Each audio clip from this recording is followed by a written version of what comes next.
చిన్నారులను భావి భారత పౌరులుగా తీర్చిదిద్దడంలో అంగన్వాడీల పాత్ర కీలకమని కొత్తపేట ఎమ్మెల్యే బండారు సత్యానందరావు అన్నారు. డాక్టర్ బిఆర్ అంబేద్కర్ కోనసీమ జిల్లా రావులపాలెం క్యాంప్ కార్యాలయంలో కొత్తపేట ఐసిడిఎస్ ప్రాజెక్ట్ పరిధిలో సిడిపిఓ గజలక్ష్మి అధ్యక్షతన నిర్వహించిన అంగన్వాడీ కేంద్రాలకు ఇండక్షన్ స్టవ్లు, వంట సామాగ్రి పంపిణీ కార్యక్రమంలో బండారు పాల్గొన్నారు.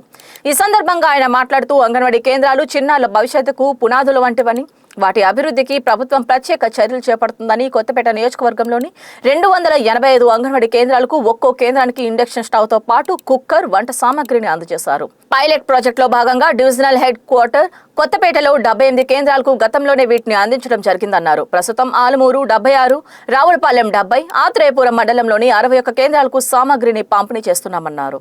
వారు చెప్పినట్టుగా ఈనాడు అంగన్వాడీల పట్ల ప్రత్యేకమైన శ్రద్ధ కనిపించి పిల్లల యొక్క పౌష్టికాహారాన్ని, పిల్లల యొక్క చిన్నతనం నుంచి వారికి అన్ని విషయాలు చూడండి. మీరు నాకు రిమైండ్ చేస్తూ ఉంటాను. నాకు కూడా మీరు ఒక్కరే కనుక చాలా డిపార్ట్మెంట్, చాలా పనులు ఉంటూ ఉంటాయి. మా బిజీలో మేము ఉంటూ ఉంటాం. రిమైండ్ చేస్తూ ఉంటాను. అలాగే మీరు చూసి వారు మామూలు సిస్టమ్ పెట్టి ఇప్పుడంతా ఆన్లైన్ సిస్టమ్ తీసుకుంటారు.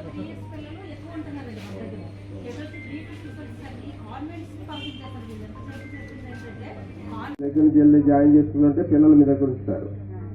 వాళ్ళు ఫస్ట్ క్లాస్ జాయిన్ చేసుకోకుండా మరి ఎల్కేజీ, యూకేజీలు అంటున్నారు కదా. మళ్ళీ అది ఐదో తరగతి నుంచి ఎల్కేజీ.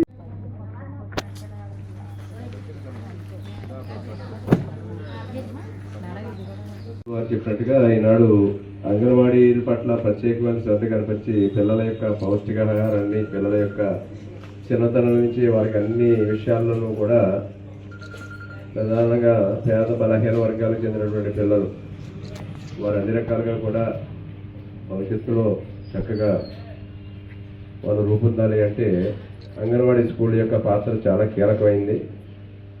అంగన్వాడీలోనే ఆ పిల్లలందరినీ కూడా వారికి పరిశుభ్రత మీద కానీ, ఏ విధంగా శుభ్రతగా ఉండాలి, లేదా ఏ విధమైన ఆహారం ప్రధానంగా ప్రభుత్వం వాళ్ళందరికీ కూడా చిన్న స్థాయిలో స్కూల్కి ప్రీ స్కూల్ బిఫోరే మనం అందరికీ కూడా చక్కటి మంచిది ఆహారం అందించే కార్యక్రమం మరి పిల్లలు తల్లులు సంబంధించి కూడా పిల్లల ఆరోగ్యం పట్ల శ్రద్ధ వహించి గర్భిణీగా ఉన్నప్పుడే వారికి ప్రభుత్వం అనేక రకాలైనటువంటి అంగన్వాడీ కేంద్రాల ద్వారా సహకారం ఇవ్వటం, తర్వాత పిల్లలు పుట్టిన తర్వాత పిల్లలకి, అదేవిధంగా